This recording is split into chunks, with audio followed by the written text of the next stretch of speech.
Safe and are doing great. Welcome back to my channel young tutor. और आज हम chapter कर रहे हैं chapter 6 my childhood bee hives का। इसमें आपको कुछ नहीं करना है, just sit back, relax and listen to whatever I am saying.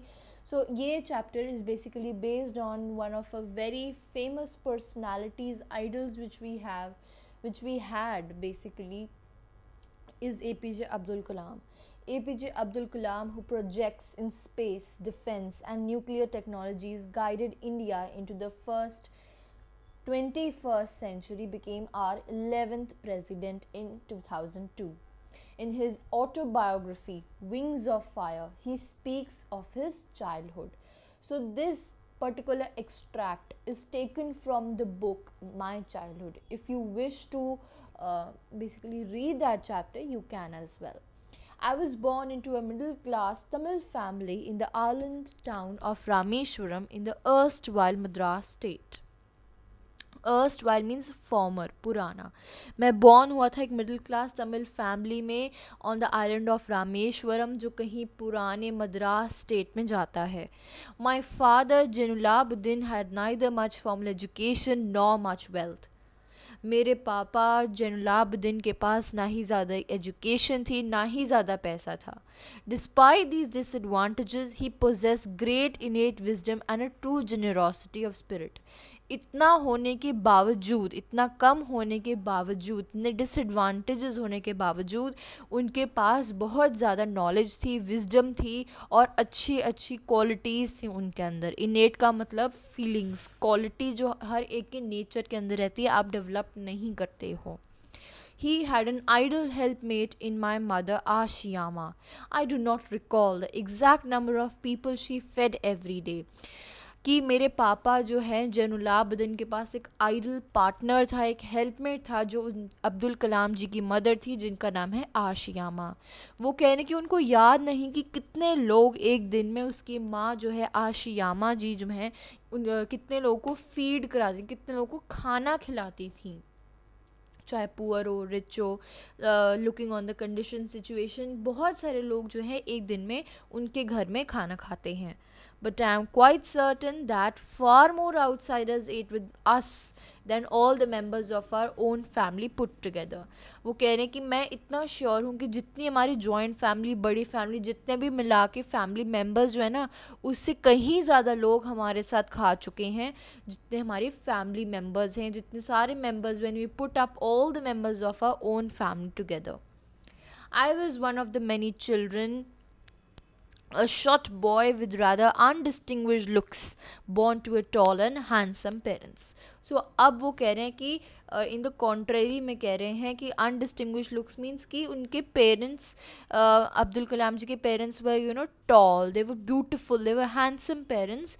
And here Abdul Kalam ji is referring himself as rather shabby looking boy, थोड़ा सा शॉर्ट हाइट, अनडिस्टिंग्विश लुक्स, ज़्यादा हैंडसम लुक्स नहीं as compared to the parents.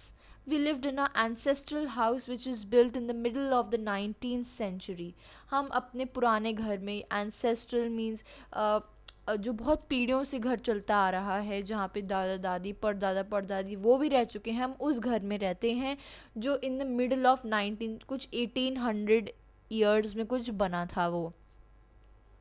It was a fairly large पक्का house made of limestone and brick. वो एक बहुत बड़ा पक्का हाउस था। पक्का हाउस में जो पूरा पक्का ब्रिक्स वगैरह के साथ बना रहता है, दो वो इतना पुराना था लेकिन फिर भी उसका basic structure was very strong. Made of limestone and brick on the Moss Street in Rameshwaram. So here is the, basically you can see the childhood address of Abdul Kalam. My austere father used to avoid all inessential comforts and luxuries. Austere means simple, strict, severe, very down to earth father. Avoid करते थे बहुत ज़्यादा luxuries और comforts में रहना. However, all necessities were provided for in terms of food, medicine और clothes.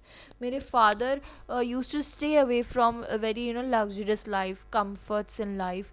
लेकिन जो basic necessities थी जैसे खाना, food, clothes, medicine, ये सब उनको already provided रहता था. and they were getting good facilities regarding the same. In fact, I would say mine was a very secure childhood, both materially and emotionally. वो कह रहे हैं कि मेरा चाइल्डहुड बहुत अच्छा था, both materially and emotionally. The Second World War broke out in 1939 when I was 8 years old. जो दूसरी वर्ल्ड वॉर थी वो ब्रोक हुई थी इन द ईयर 1939 जब अब्दुल कलाम जी सिर्फ 8 साल के थे. दैट मीन्स कि थोड़ा इनडायरेक्ट क्वेश्चन है, आई डोंट थिंक सो आएगा, बट लेकिन यू कैन कैलकुलेट कि Abdul Kalam was born on 1931. For reasons I have never been able to understand, a sudden demand for tamarind seeds erupted in the market. तो वो कह रहे हैं कि उस टाइम पे वर्ल्ड वॉर जब ब्रोक हुई थी, मैं कुछ समझ नहीं आया जब मैं 8 साल का था कि टैमरिंड सीड्स, कोई हल्दी के सीड्स जो होते हैं जिससे हल्दी उगती है, उसकी डिमांड मार्केट में बहुत ज़्यादा उग गई थी. I use to collect this seeds and sell them in the provision shop on mosque street. तो वो कहते हैं कि अब इतनी डिमांड बढ़ चुकी थी उन सीड्स की, टैमरिन सीड्स की, मैं जगह जगह से उनको, जैसे अगर सपोज़ कोई ट्री है उसके नीचे से मैंने सीड्स कलेक्ट कर लिए और मैं उसको शॉप में बेचता था. और मॉस्क स्ट्रीट पे अगेन, जहाँ पे उनके पास ही आसपास की लोकल मार्केट होती होगी, उधर मैं बेचता था और जहाँ पे मैं थोड़ा बहुत पैसा जो है कमा लेता था दिन का. A day's collection would fetch me the princely sum of 1 आना. So 1 आना was basically बहुत ज़्यादा पैसे थे उस टाइम पे. प्रिंसली का मतलब generous amount, handful amount you can say उस टाइम पे. अब 1 आना अब तो भाई लगता है कि इट इज़ लेस देन 0.25 पैसा और around two that only. But अब उसकी बिल्कुल भी कॉस्ट नहीं. It was like for him 100 rupees per day. And any one who is earning 100 rupees per day, a child of 8 year old would definitely be very satisfied and happy with whatever he has gathered. My brother-in-law Jalaluddin would tell me stories about the war which I would later attempt to trace in the headlines of दीनामनी. सो वो कह रहे कि मेरा brother in law means कि अब्दुल कलाम की एक कोई sister होगी, उनके सिस्टर के हस्बैंड का नाम है जलालुद्दीन, बाद में स्टोरीज़ बताते थे वॉर के बारे में, जो उसके बाद उसके ट्रेसेस जो हैं, जो उसके बाद हमें पता लग जाते थे दीनामनी में. What is Dinamani? Dinamani was a local newspaper which used to be sold there. Our area being isolated was completely unaffected by the war. क्योंकि वर्ल्ड वॉर चल रही थी, all the countries were being affected, लेकिन उनकी एरिया जो था वो पूरा आइसोलेटेड था, अलग से बना हुआ था उनका शहर, उनका टाउन, उनका village. So that part was not actually being affected, they were rather being unaffected. But soon India was forced to join the allied forces and something like a state of emergency was declared. Allied powers, we're going to learn this in social science also, in Russian Revolution and all these things, which was the armies of UK, USA and Russia during the Second World War. और Second World War में India was also forced to join these allied forces, और क्योंकि पहले India was not a part, so there was not any state of emergency which was, or not, there was not any state of panic. But जब India was also force to join the allied powers, एक बहुत ही state of emergency declared हो गई थी, because citizens actually get very worried regarding the same. The first casualty came in from the suspension of the train's halt at the Rameshwaram station. First casualty मतलब कि कैसे the steps, the first leading steps to that, the outcomes to that कि was कि suspension of the train halt. Train halt means कि जैसे train different station पे रुकती है, तो सस्पेंड कर दिया कि ट्रेन जो है अब वो रामेश्वरम स्टेशन पे नहीं रुकेगी. The newspaper now had to be bundled and thrown out from the moving train on the Rameshwaram road between the Rameshwaram and Dhanuskodi.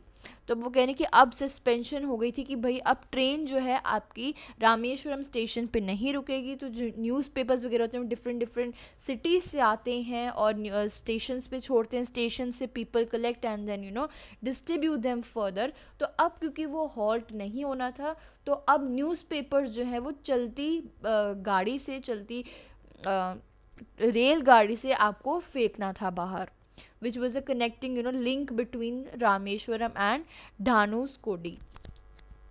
that forced my cousin Samsudin, who distributed newspapers in Rameshwaram, to look for a helping hand to catch the bundles.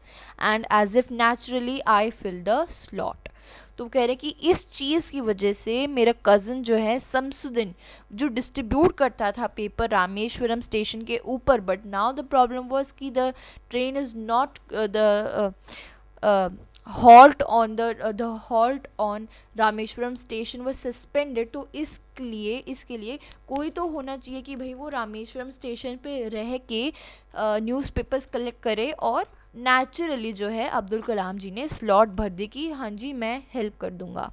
Shamsuddin helped me earn my very first wages.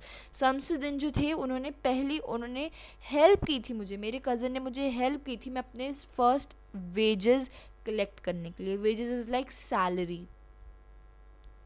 Okay, wages is like salary. Now question can come, when was the first time Abdul Kalam earned money? We can say that it was in the year 1939 when he was only 8 years old, by collecting tamarind seeds and selling it into the market, Mosque Street Market. And when we can say that when was the time when Abdul Kalam started getting his wages, yeah, started getting regular money in his pocket, that was the wage means salary, and salary was when he was helping his cousin Samsudin to collect the newspapers on the Rameshwaram station. Half a century later, I can still feel the surge of pride in earning my own money for the very first time. जब खुद के पैसे कमाते हैं ना, तो उसकी जो फीलिंग होती है वो एक नेक्स्ट लेवल पे होती है. Every child is born with some inherited characteristics into a specific socio-economic and emotional environment, and trained in certain ways by figures of authority. I inherited honesty and self-discipline from my father.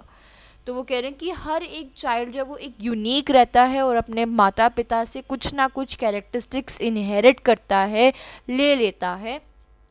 जैसे मेरे father से मैंने honesty और self discipline सीखा, मेरी mother से मैंने faith in goodness, भरोसा रखना, और डीप काइंडनेस इनहेरिट की. And so did my 3 brothers and sisters.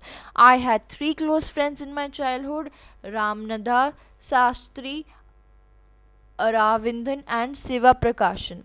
All these boys were from orthodox Hindu Brahmin families. Orthodox means पुरानी सोच के Hindu Brahmin families से.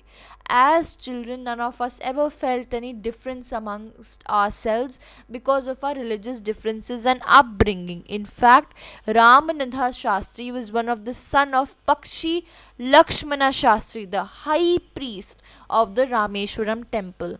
Later, he took over the priesthood of the Rameshwaram temple from his father. Arvindan went into the business and arranging transport and visiting pilgrims, and Shiva Prakasham became a catering contractor for the Southern Railways.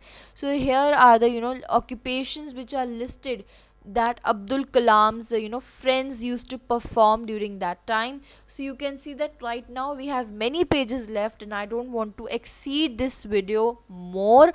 So next lecture mein in part 2 we are going to discuss more of this chapter, my childhood. Till that, stay tuned and I'll meet you in the next class.